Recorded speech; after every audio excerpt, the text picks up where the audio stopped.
Hello, I'm Dr. Nidhi Gupta, pediatric endocrinologist and digital wellness coach in Nashville, Tennessee.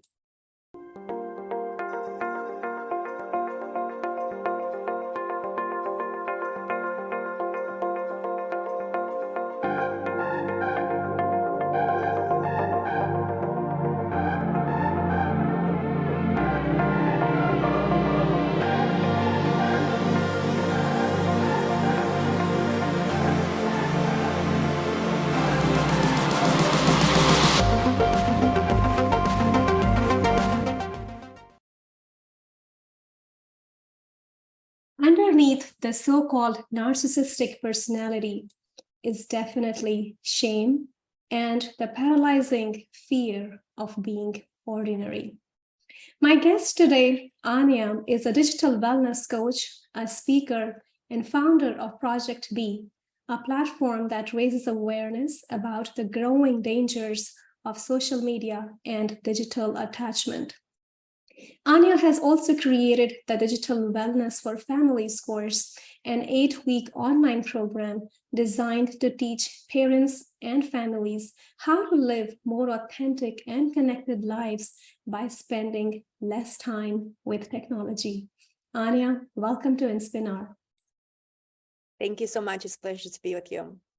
So, Anya, we are very interested in learning more about proper use of social media and where is that fine line between narcissism and pushing your own agenda. Now, social media, particularly Facebook and Instagram and Snapchat, they focus on sharing and sometimes even oversharing one's own image and opinions. Do you feel that young adults who use these platforms frequently are prone to narcissism? That's a great question. So I think that with anything, if we use it too much, it becomes less positive and more negative. And I think with social media, what we're now seeing is kind of like this very, very big pivot in terms of how we use these platforms. And I think what had originally started as a sharing, connecting platform has now become this place where we go to pour our hearts out, share our successes, but also failures. We share birthdays, we share when somebody dies. And so if I look at digital wellness and how it's affecting us today in terms of biological evolution.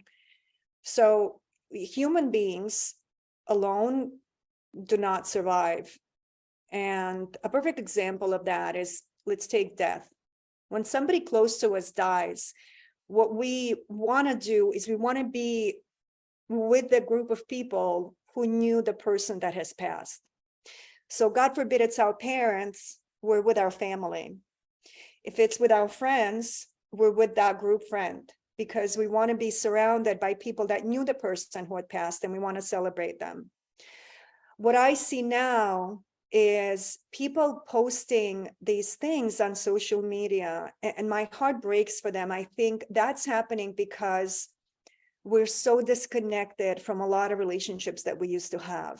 And it's everything. It's not just one thing. I think the lockdowns really exasperated all of this. So we used to go to work, we used to commute, we used to have our friends that we commute with, and then we used to have friends that we were in the office with, and we used to have confidants, and then we used to have friends that we would take breaks with.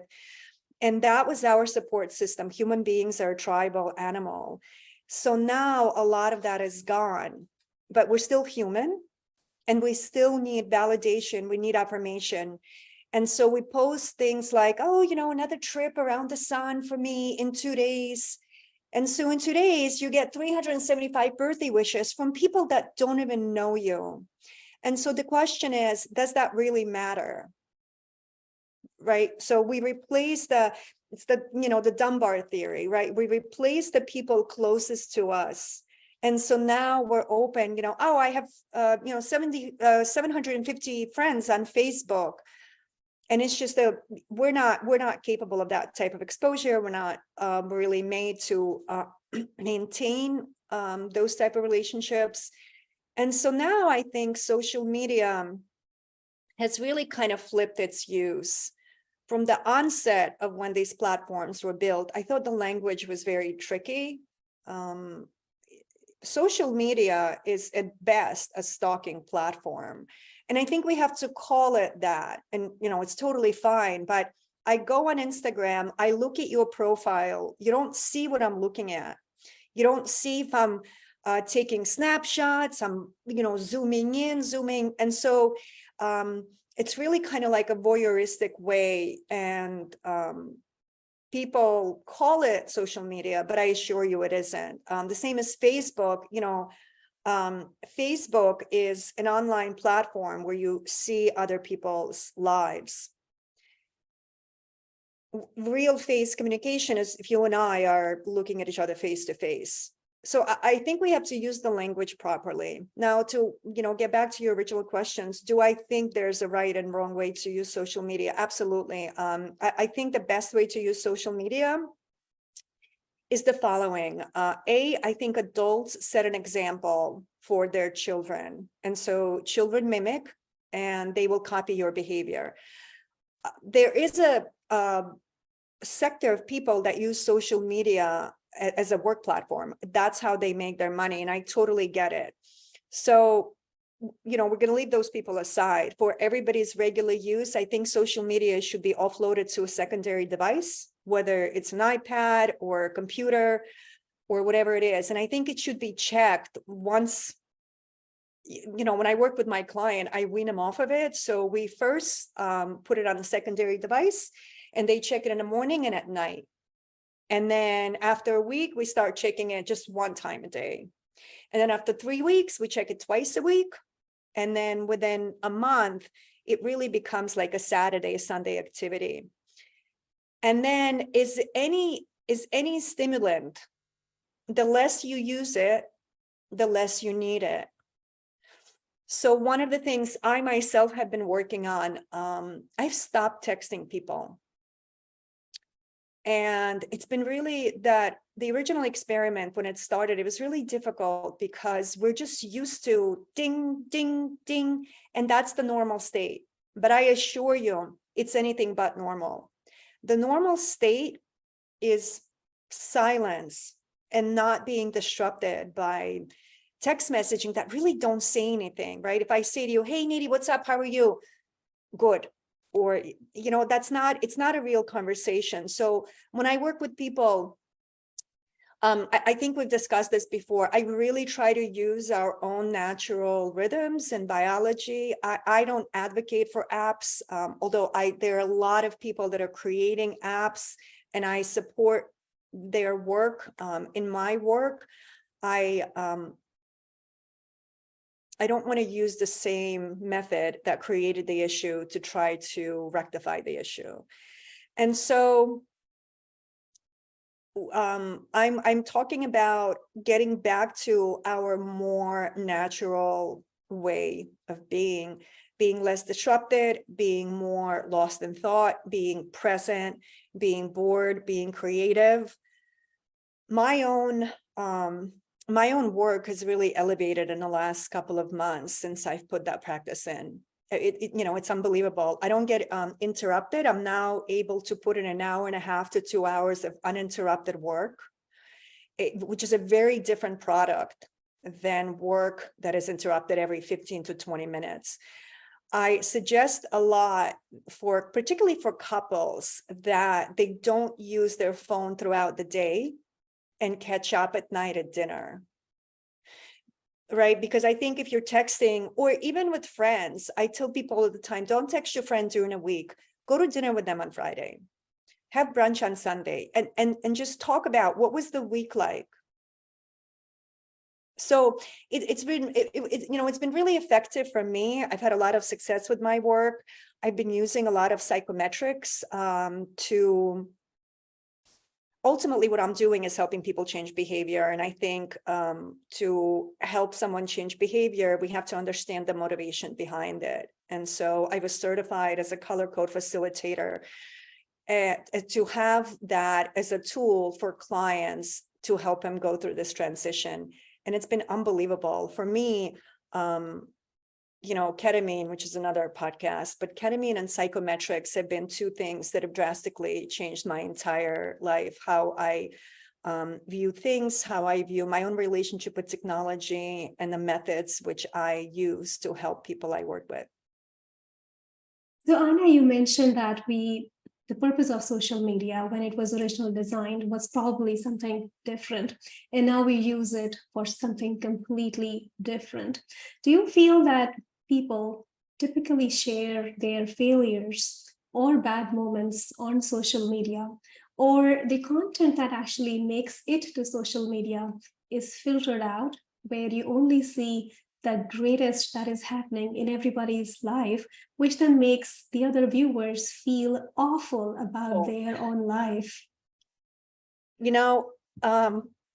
I think it was, I don't know if it was in Social Dilemma or another, I think maybe it was in Gen Z. It was a film showing influencers taking pictures with the plane with a champagne glass. Did you see this? It's a toilet seat cover, right? So it's a toilet seat cover. If you put the cover by your face and you look through it, the oval shape, it looks like you're on the plane. And so we're creating this unachievable garbage that somehow people aspire to, right? So it's one thing to show people's genuine happiness, but we're not seeing that.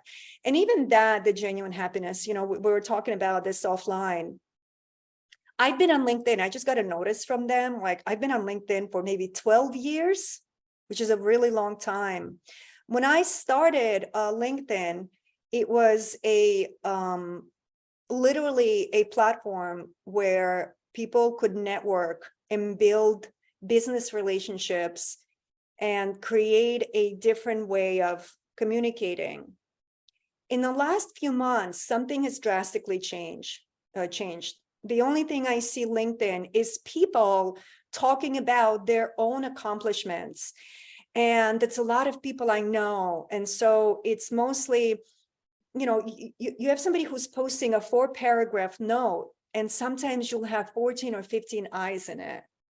And so we don't endorse anybody anymore. We don't showcase the things that we admire in other people.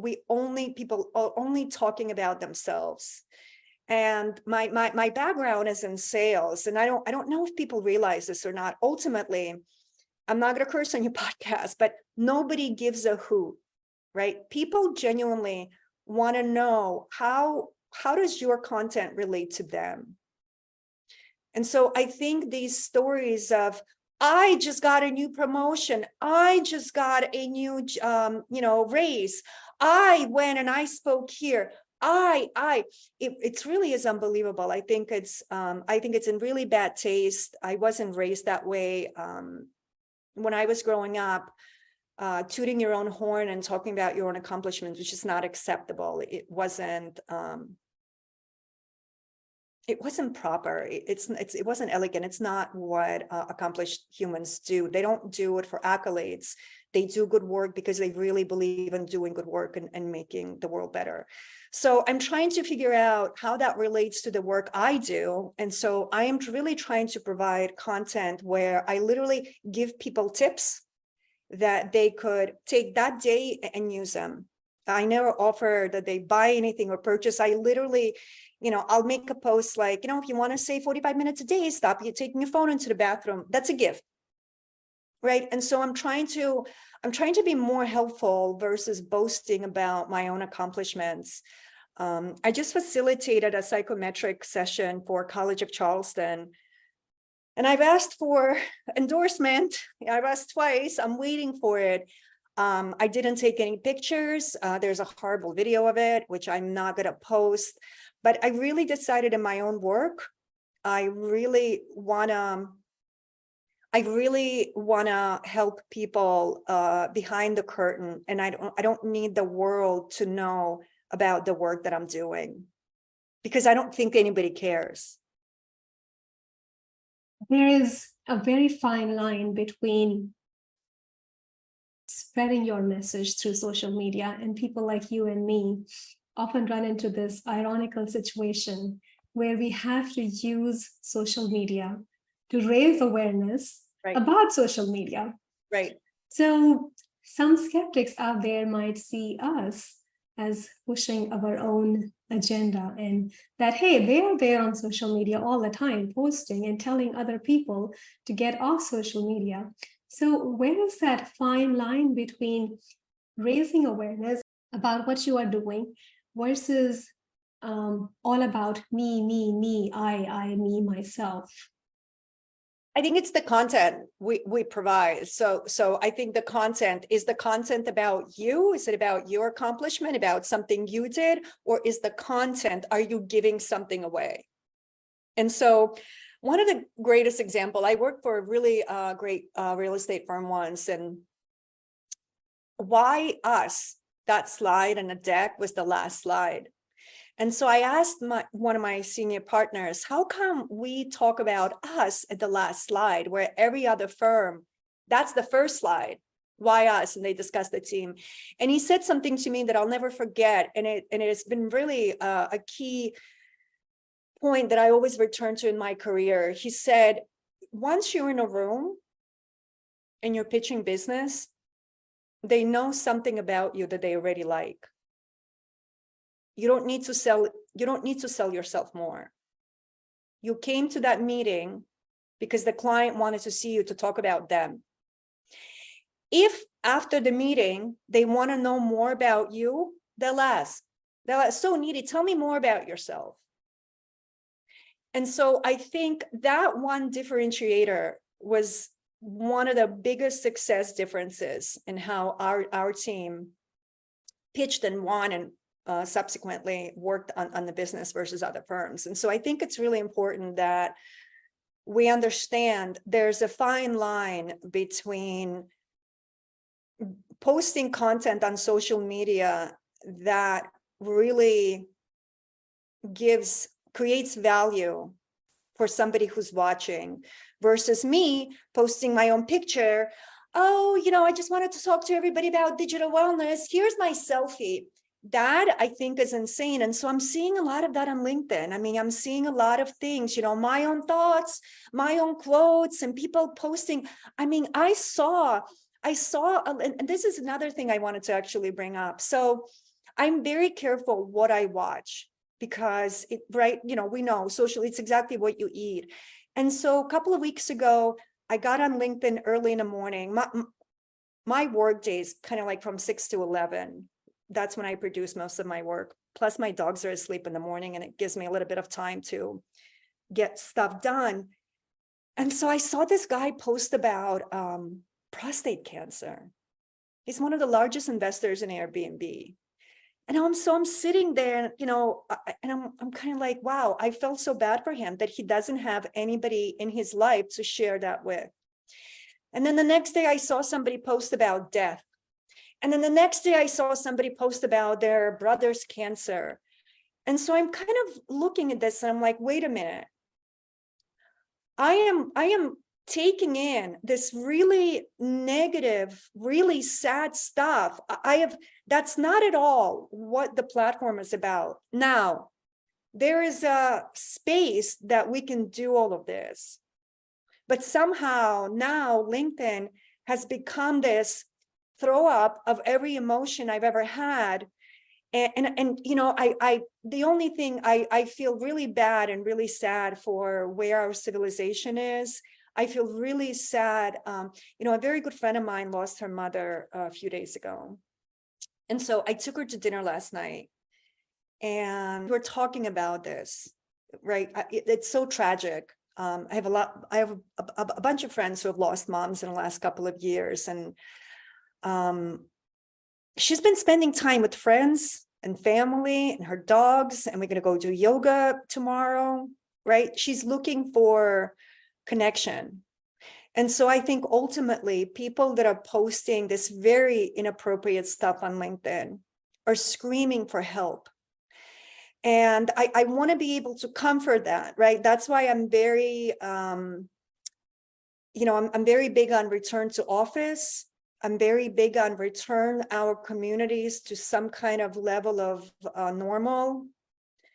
I think that balancing content and how you use social media and doing other things to make sure your mental health is on point, that you're sleeping well, you're eating well, you have real friends, you go out in nature.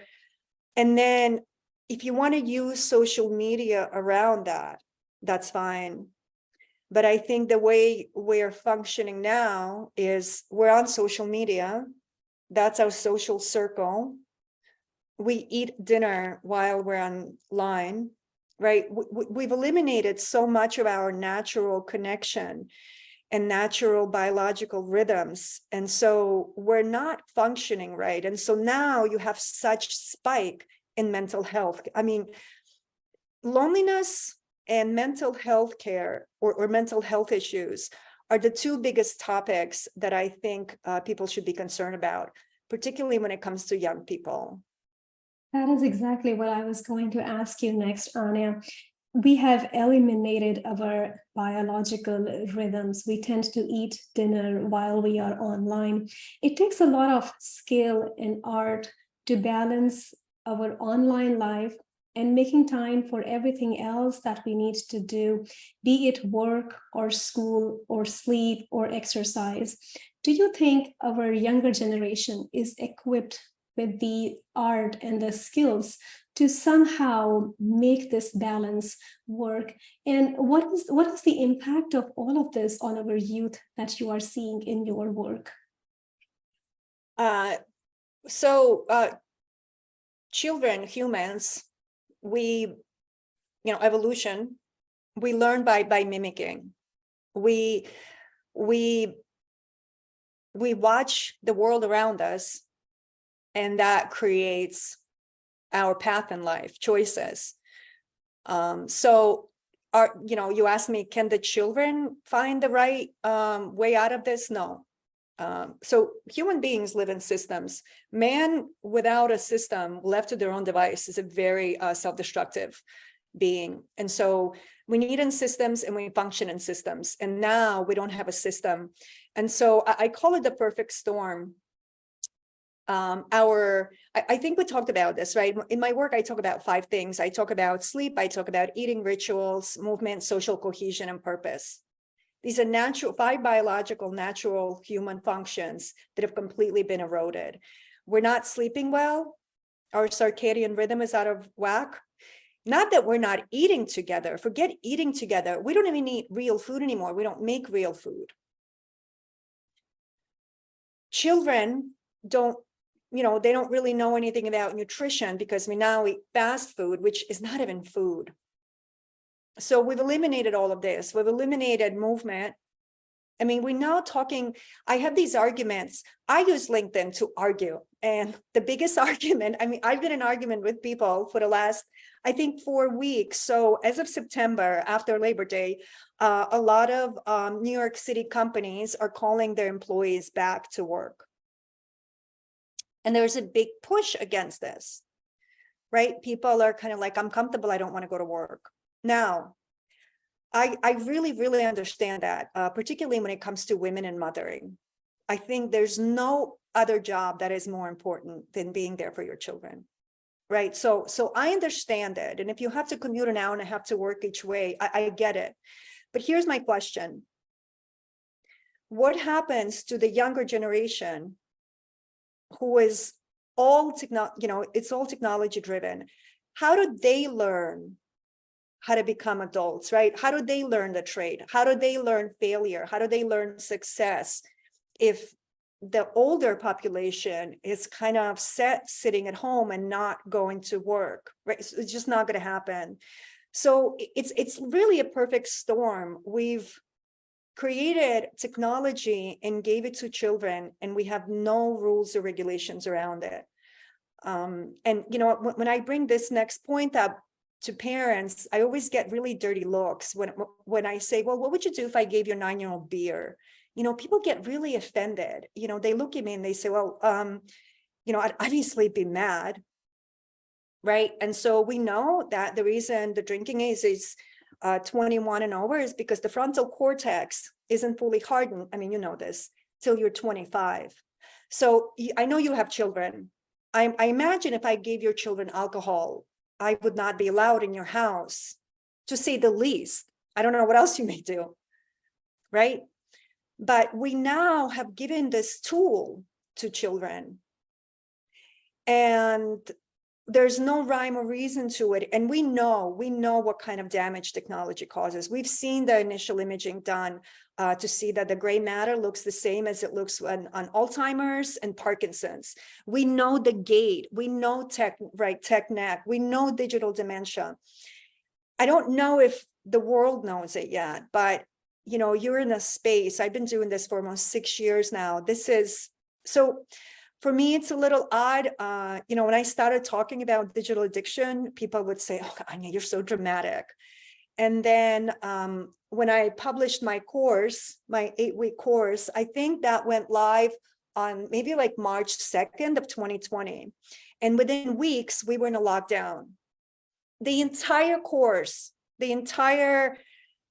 everything I worked for became completely irrelevant. You just couldn't do any of that. And so I stayed back, and I really wanted to understand neuroplasticity, the brain, dopamine, what the technology does, how it manipulates us, how is it built, the fact that it was that all social media platforms and phone is it's a slot machine.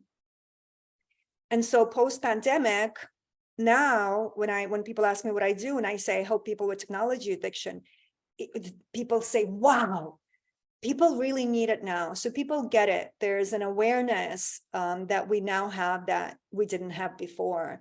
And I also see it in social media. I've spoken to a couple of influencers who, first of all, they see less engagement. And another thing they're seeing what this has done to young girls. And most influencers that are women are parents. And so, I spoke to this one woman, that's how she makes her living. And so she's trying to figure out how else can she make money and support her family, and not be online putting on sweaters, because that's what she does. So it's a very sensitive subject. I don't want to shame moms. I don't want to shame anybody. But the statistics for children are, I've never seen anything like that. We have 5 to 12-year-olds that are taking their own lives. We have 63% of teenage girls who spend between 4 and 7 hours online per day. That same amount of girls, they report suicide ideation, anxiety, depression, body image issues. I mean, we've never dealt with these type of issues before, and we're not made to withstand the criticism of 20,000 people. We're not even made to if I say to a friend, oh, you're gonna have a Coke, they say, right, they feel judged, and it's just a drink, right? It's something very silly. And so I don't think people realize that how unhealthy all of this has become. I think this is still in people's blind sight when it comes to social media and being online. The behavior has become so delicately intertwined into the fabric of our daily living. It is really hard for people to imagine that there could be any harm that can come out of it. And you are right when you say that we have created technology and we have given it to children without any rules, without any age restrictions or limitations around us. So share with us, Anya, a few quick tips on how can we change behavior. I know you have the color coding and the psychometrics. Share a little bit about that with us. Psychometrics is amazing. Dr. Taylor Hartman came up. Psychometrics is very popular in the 1960s. So it's how to measure behavior. So DISC, oh my God, what is the other one? Myers-Briggs. The difference between color code and everything else is that color code it doesn't just outline your behavior, it gives us a motivation behind it, which is how we change behavior. My work falls into kind of different streams. I do work with corporations, but I've been doing a lot of work with families. For families, I recommend that parents start creating different behavioral patterns that the children can watch. So when I engage with parents and they say, you have to talk to my child, I say, no, I really have to talk to you. I believe in rhythms and systems. I think that we have to start cooking for our kids. I think it's amazing to take children to stores, create recipes, help them. One of my biggest issues that I have with parents is when I see parents shopping for food with a child in a cart with the phone stuck in their face. Going to a store for me when I was little and touching food and checking out with actual money and having the coins. First of all, it's a really valuable experience. That's how you teach your child responsibility. That's how you teach him about nutrition. That's how you teach him niceties, say hello, say please and thank you. But it's also teaching our children how to take care of themselves. And I call that digital wellness. I talk about, don't take your phones into the bathrooms. People always say, oh my God, I was in the shower this morning and I had this incredible thought. And I always say, it's not the shower. It's that you were alone. It has nothing to do with the shower. So go into the bathroom and do whatever it is you do and think, brush your teeth and think. As far as corporations, my work is also very interesting. There's a cost to digital distraction. And so on average, an employee spends about 38 minutes per hour going through distraction. So if I work for you and I have an 8-hour day, 40 minutes of every hour is spent on my brain recalibrating from the latest post or fat or whatever it is I read. I encourage people never to have their phones at meals. I had a couple of girlfriends visit me from New York on Sunday and we went to brunch and it was really unbelievable. They, I could see it. My friends here kind of don't really use the phones around me. I have such a presence that people, or if they do, they'll say, I just need to check one thing. And I always say, it's okay. But these girls, it was really, really sad because they would be talking and then they would just pick up the phone and they would just do this and then they would put it down and then they would be in conversation and then almost involuntarily they would take the phone, they would do this and then they put it down, where I didn't even have my phone on me, right? So I just kind of sat there and looked at them. What can I say? I don't want to say it's a losing battle. But as you know, the space that we're in, we're trying really hard to help implement some kind of a system. As we haven't even spoken about AI and what that looks like, what it's doing to girls, identity, taking pictures of babies, putting your children's faces on Instagram. People can grab those images, they can take voices. This is really, really, really sinister stuff. So I think as we talk about all of this, I don't think it's getting rid of technology. I don't think it's getting rid of social media. I think it's finding ways of a balanced use. And that, thank God, is very individual, which is what keeps me in business, because I think that digital wellness has to be part of your lifestyle. And everybody's lifestyle is different. Some people stay up late. They get up a little later. They have very different work methods. They work from home. They work hybrid. They're in the office. And so there's a different way that works for everyone. You know, on average, I can give people back 3 hours a day. That's a little bit less than 2 months a year. You know, I don't know if people realize or not, but time is the most important currency we have. And, you know, in 2020, if you were working from home, you were spending 11 hours on technology, or on an 86 year average lifespan, that's almost 20 years. Right. So this is unprecedented. And so as we, you know, go into the future, as we implement AI in all the schools, all the technologies, we have to implement digital wellness strategy along the AI. So we live with the tech, but we also stay human. Live with the tech, but also stay human. Digital wellness, Anya, is not a losing battle, I promise, though there are many, many, many days when it does feel like a losing battle. There are several simple little things that we can do as a family, we can do as an individual, as a corporation, to preserve our humanity and preserve our digital wellness. Thank you for sharing incredible insights today with us, Anya, on Inspinar. It was a pleasure to have you as our guest. Thank you so much. I was really looking forward to it, and I'm so happy we connected. Thank you. Let's reconnect with the real world. Let's reconnect with health, joy, and efficiency. Let's reclaim our time and attention. Let's ungrip devices and grip life. I will see you next time. Thank you, Nidhi.